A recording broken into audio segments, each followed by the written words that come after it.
हम कवि बुंदेली वाणी के, हम कवि बुंदेली वाणी के, हम कवि बुंदेली वाणी के, झांसी की रानी के, हम कवि झांसी की रानी के, हम कवि बुंदेली वाणी के, हम कवि बुंदेली वाणी के।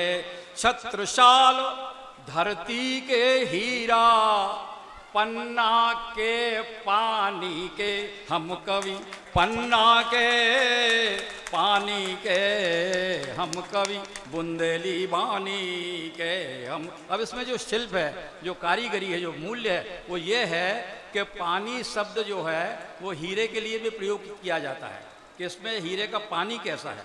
दूसरी बात यह है कि छत्रसाल हमारा खुद हीरा है, तो छत्रसाल धरती के हीरा, पन्ना के पानी के, हम कवि बुंदेली वाणी के, हम कवि।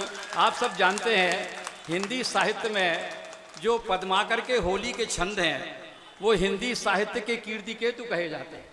उससे अच्छे किसी ने पूरे हिंदुस्तान में, पूरे हिंदी वांग्मय में उससे अच्छे होली के छंद किसी ने लिखे नहीं हैं। सो पद्माकर के कीर्ति केतु हम, पद्माकर के कीर्ति केतु हम, होरी होरयानी के, हम कवि बुंदेली वाणी के, हम कवि झांसी की रानी के, हम कवि राम लला, हम कवि झांसी की रानी के, हम कवि रामचंद्रिका।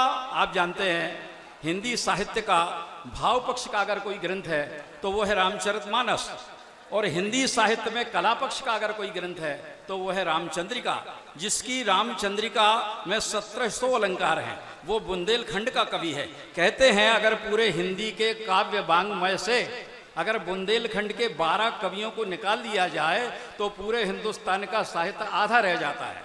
तो रामचंद्रिका, वो केशव की रामचंद्रिका, रामचंद्रिका की चिलकन हम, उसका जो कला पक्ष है वह हम है। रामचंद्रिका। एक बार महाराज बीरबल से पूछा गया, महाराज बीरबल ने पूछा कविंद्र केशव से कि इस समय हिंदुस्तान का बड़ा कवि कौन है? तो केशव कहते हिंदुस्तान का बड़ा कवि तो मैं हूं। अरे तो बोले तुलसीदास कौन है? बोले तुलसीदास इस समय हिंदुस्तान का श्रेष्ठ भक्त है, कवि तो मैं हूं। तो बोले कविता कौन लिखता? बोले कविता मैं लिखता हूं। तो बोले तुलसीदास क्या लिखते हैं? तो कविंद्र केशव देखिए क्या कहते हैं, कितना मान बढ़ाया तुलसी का। बोले मैं कविता लिखता हूं लेकिन तुलसीदास तो मंत्र लिखते हैं, मंत्र। ये कविंद्र केशव ने कहा।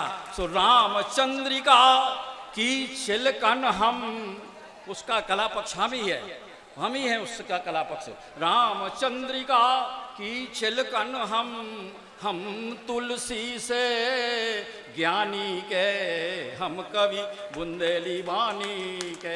और आपको मालूम होगा हिंदी में जो राम राजा है हमारे, वे ऐसा मानते हैं कि वो सजीव स्वयं प्रतिष्ठित मूर्ति है। रानी कुंवरी गणेश उनको लेकर के आई। सो राम लला इत सांचे राजा, ये बुंदेलखंड को ख्याति प्राप्त है कि हमारी रानी उस राम लाला को लाई। पूरे हिंदुस्तान में कहते हैं राजा राम, लेकिन हमारे बुंदेल में कहते हैं राम राजा। हम राम को लाए, हमने राजा बनाया। बाकी दुनिया में राम राजा है, राजा राम है, लेकिन हमारे यहाँ राम राजा है। राम लला इत सांचे राजा। और कोई ऐसी दुनिया में नजीर नहीं है कि 5 साल के लड़के को राजा बना दिया गया हो। ये बुंदेलखंड में हुआ। राम लला इत सांचे राजा और छार रजधानी के, हम कवि बुंदेली वाणी।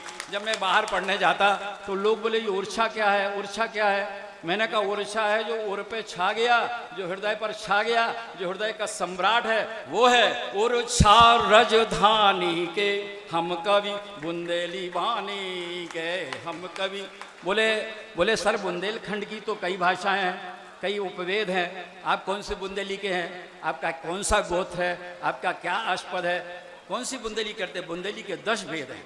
उसमें आपको मालूम होगा सबको, आप बहुत विद्वान लोग बैठे हैं, कि बुंदेली का हिंदी का पहला महाकाव्य बुंदेली में लिखा गया।